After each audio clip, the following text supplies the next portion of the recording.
आज की एक और बड़ी खबर की करेंगे। बेंगलुरु के रिजॉर्ट में गुजरात के कांग्रेसी विधायकों को ठहराने वाले कर्नाटक सरकार के मंत्री डीके शिव कुमार के 35 ठिकानों पर इनकम टैक्स की रेड चल रही है। आपको बता दें कि दिल्ली में अफसरों ने मंत्री के शिव कुमार के ठिकाने से 5 करोड़ रुपए जब्त किए हैं। मंत्री शिव कुमार का ड्राइवर भी हिरासत में लिया गया है, जबकि बेंगलुरु में शिव कुमार से पूछताछ चल रही है। इस मसले को लेकर आज कांग्रेस ने संसद में जमकर हंगामा किया। कांग्रेस ने सरकार पर विपक्ष को डराने धमकाने का आरोप लगाया और ये कहा कि आईटी रेड के पीछे सरकार की साजिश है। हालांकि वित्त मंत्री अरुण जेटली ने संसद में सफाई दी कि छापेमारी का गुजरात के विधायकों से कोई ताल्लुक नहीं है।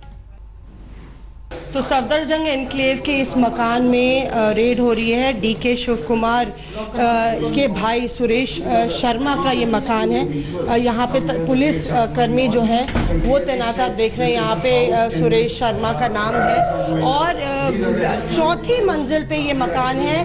3 मकान ऐसे हैं जहाँ पे रेड चल रही है। अगर बात करें तो एक आरके पुरम में है, 2 सफदरजंग एनक्लेव में है। और सुबह 7 बजे से इनकम टैक्स विभाग के तमाम आला अधिकारी यहाँ पे रेड कर रहे हैं। 5 करोड़ रुपए बरामद किए गए हैं इसी मकान से।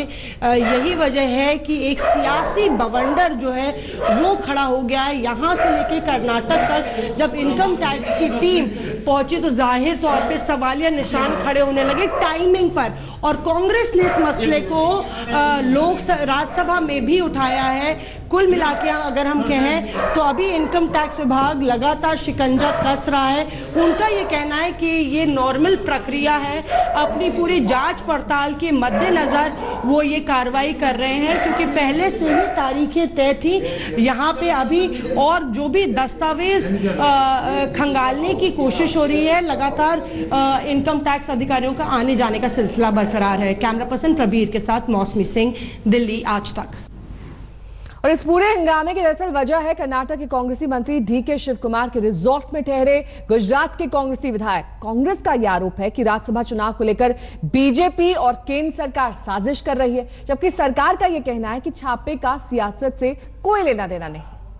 कर्नाटक के ऊर्जा मंत्री डीके शिव कुमार के घर हुई छापेमारी ने कांग्रेस का सुख चैन छीन कर रख दिया है।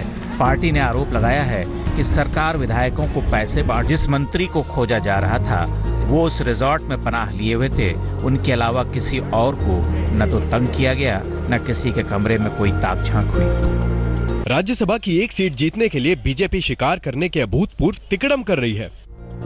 रेड को लेकर कांग्रेस ने आज संसद में जमकर हंगामा किया। सरकार पर आरोप जड़े, जिनका जवाब वित्त मंत्री ने दिया और ये कहा कि रेड और सियासत का आपस में कोई ताल्लुक ही नहीं।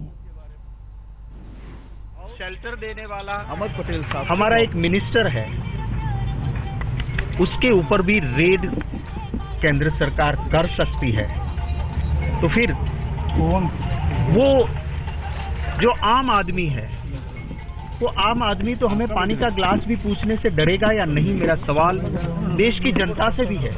चलो आपको डीके शिव कुमार जी के खिलाफ कुछ है, आप टाइमिंग देखिए।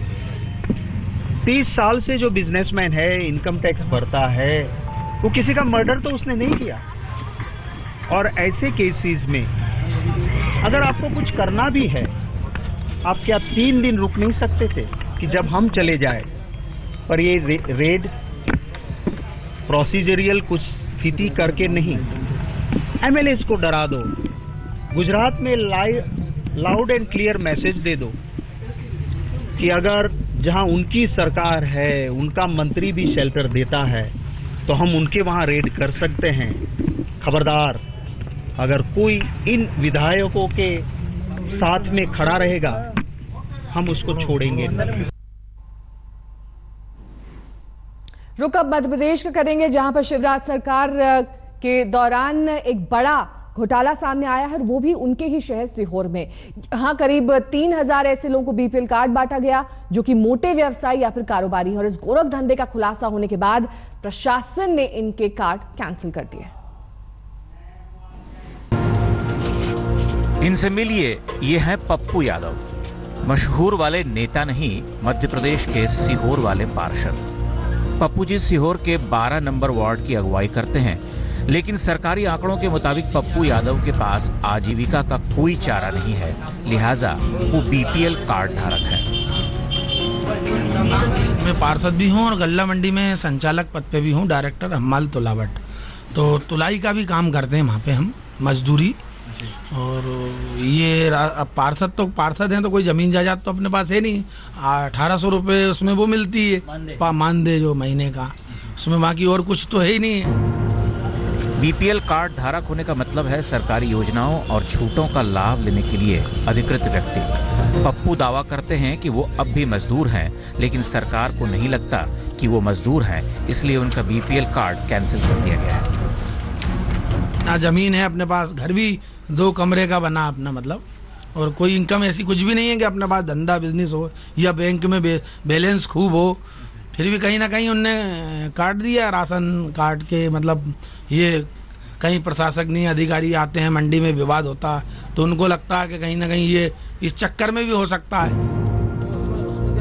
पप्पू अकेले नहीं हैं जिनका कार्ड कतरा गया है, बल्कि पप्पू की पांत में बैठने वाले 3000 ऐसे कार्ड धारक हैं, जिनमें व्यवसायी और बड़े कारोबारी तक शामिल हैं। इन सब के पास भी बीपीएल कार्ड था, लेकिन अब प्रशासन ने अचानक उनका कार्ड निरस्त कर दिया है। लेकिन प्रशासन के पास इस बात का कोई जवाब नहीं है कि धन्ना सेठ बीपीएल कार्ड धारक कैसे बने। एक दिन में कोई नाम नहीं जुड़े हुए हैं, ये एक समय के साथ ये लिस्ट जो है 2006 के आधार पर ये बनी हुई थी। आज 10 साल बाद जब इस लिस्ट का जो है रिवीजन किया गया तो स्वाभाविक रूप से जो है व्यक्ति की जो स्थितियां हैं उनमें चेंज आता रहता है, कोई अमीर हो जाता है, कोई गरीब हो जाता है, परिस्थितियां बच्चों रहती तो वो चूँकि वो सारी चीज़ों का भी ध्यान रखना पड़ता है, नियमानुसार कार्रवाई की जा रही है। कांग्रेस पार्टी ने शिवराज सरकार पर आरोप लगाया है कि सूबे में गरीबों का हक छीनकर अमीरों की खातिरदारी की जा रही है। अब बचता है सिर्फ बीपीएल कार्ड धारकों का अनाज और उनको मिलने वाली अन्य सुविधाएं, तो उसमें भी लूट खसोट का एक उपक्रम चालू है, जिसमें छोटे से लेकर बड़े नेता तक अपना भाग्य आजमा रहे हैं। मुख्यमंत्री शिवराज सिंह चौहान की नाक के नीचे 3000 बीपीएल कार्ड बांट दिए गए। ये कार्ड उन्हें दिए गए जो लाखों करोड़ों के मालिक हैं।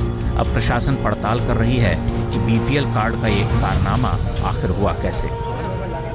ताज़ा मामले में बीपीएल कार्ड धारकों की एक ऐसी सूची तैयार की गई है जिसमें 10,000 में से 3,000 लोग फर्जी पाए गए हैं। सरकार अब इन लोगों को इस सूची से हटा तो रही है, लेकिन जिन लोगों ने इस घोटाले को अंजाम दिया उनके खिलाफ फिलहाल कोई कार्रवाई नहीं की गई है। कैमरामैन इरशाद खान के साथ हेमेंद्र शर्मा, सीहोर, आज तक।